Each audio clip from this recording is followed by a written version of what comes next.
Hoy vamos a meternos de lleno en la situación de la minería en Salta, Argentina, y para entenderla, vamos a usar como guía el reporte de conflictos mineros. Es una historia que tiene mucho de boom económico, sí, pero también esconde tensiones muy profundas. A ver, para empezar, ubiquémonos. Salta no es un lugar cualquiera en el mapa minero. Junto con Jujuy y Chile, forma parte del famosísimo Triángulo del Litio. O sea, estamos hablando de una de las reservas más grandes del mundo de este mineral que hoy es crucial para todo lo que es la transición energética. Así que Salta está literalmente en el centro de la escena mundial. Y acá es donde la cosa se empieza a poner interesante, porque detrás de todos los titulares sobre inversiones millonarias y progreso, el reporte que estamos analizando nos muestra una realidad bastante más compleja.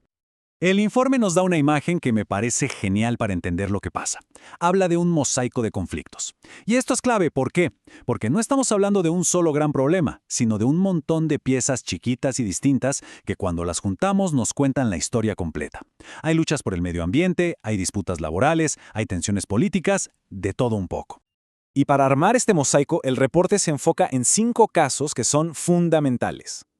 Vamos a ver la lucha de los pueblos originarios en Salinas Grandes, los problemas laborales gravísimos en los proyectos Mariana y Eramine, una disputa de límites increíble en Diablillos y cómo una comunidad entera en Metán le dijo no a un proyecto.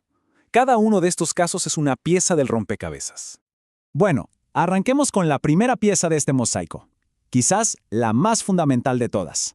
La pelea por la tierra y el agua, que como vamos a ver, toca de cerca los derechos de los pueblos indígenas.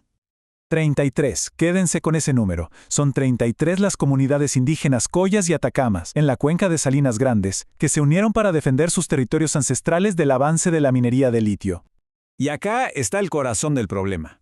La extracción de litio necesita cantidades enormes de agua, un recurso que en la puna es escasísimo. Las comunidades temen, con toda la razón, que esto destruya el equilibrio del agua del que depende su vida.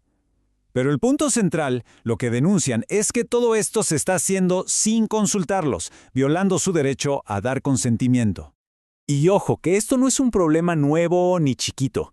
Lleva más de una década activo y el tema escaló tanto que llegó a la Corte Suprema de Justicia del país. O sea, estamos hablando de comunidades enfrentadas a gobiernos provinciales y a empresas mineras gigantes. Ahora, pasemos a otra pieza del mosaico. Dejamos el conflicto por la tierra para enfocarnos en el costo humano. ¿Qué pasa con la gente que trabaja en estos proyectos? Pensemos que lo hacen en condiciones súper extremas, allá arriba, en la puna. Miremos 2 ejemplos que lo ilustran perfecto, aunque son muy distintos. Por un lado, en el proyecto Mariana, de la gigante china Ganfeng Lithium, los problemas fueron desde salarios no pagados hasta la muerte trágica de trabajadores. Por otro lado, en el proyecto Eramine, de una empresa francesa, hubo una intoxicación masiva con la comida que afectó a más de 170 empleados. Lo que el reporte plantea es que estas no son simplemente fallas aisladas. La lejanía de los campamentos, allá en medio de la puna, hace que cualquier problema, ya sea una emergencia médica o de seguridad, se vuelva mucho más grave. Y a eso se le suma que las grandes empresas suelen usar subcontratistas, creando una especie de zona gris donde es súper difícil controlar que se cumplan los derechos laborales.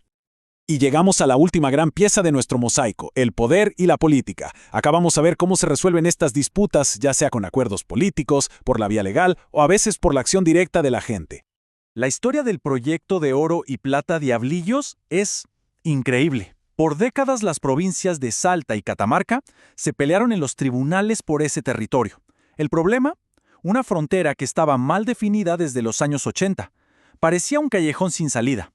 Pero hace poco pasó algo impensado.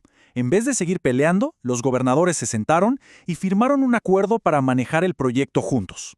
Y esto nos muestra 2 formas totalmente opuestas de resolver un conflicto. En Diablillos, la solución vino desde arriba. Fue un acuerdo político. Pero en Metán, la solución nació desde abajo. La comunidad se organizó, se plantó con tanta fuerza que la empresa minera tuvo que levantar todo e irse. ¿Por qué? Porque admitió que le faltaba lo más importante, la licencia social para operar. Muy bien, ya vimos las piezas por separado. Ahora, demos un paso atrás y miremos la imagen completa que nos muestra este mosaico tan complejo. Entonces, el punto central, la gran conclusión del reporte es esta. Los problemas en Salinas Grandes, en Mariana o en Metán no son accidentes ni hechos aislados. Son, en realidad, síntomas. Síntomas de un modelo de desarrollo que, por su propia naturaleza, genera tensiones entre la economía, el medio ambiente y los derechos de las personas. Pero el análisis no se queda solo en el problema, también propone soluciones. Para el Estado, recomienda cosas clave como garantizar consultas que sean reales y vinculantes con las comunidades, y crear organismos de control que de verdad tengan poder para sancionar. Y para la industria, el mensaje es clarísimo. Hay que hacerse cargo de toda la cadena de subcontratistas, y sobre todo entender que sin la licencia social de la comunidad, ningún proyecto es viable a largo plazo. Y con esto cerramos. La pregunta final que nos deja todo este análisis es la misma que enfrentan muchísimas regiones en todo el mundo. El litio es fundamental para el futuro energético, de eso no hay duda. Pero este mosaico de conflictos en Salta nos obliga a preguntarnos ¿a qué costo? Y quizá más importante todavía, ¿quién termina pagando ese costo?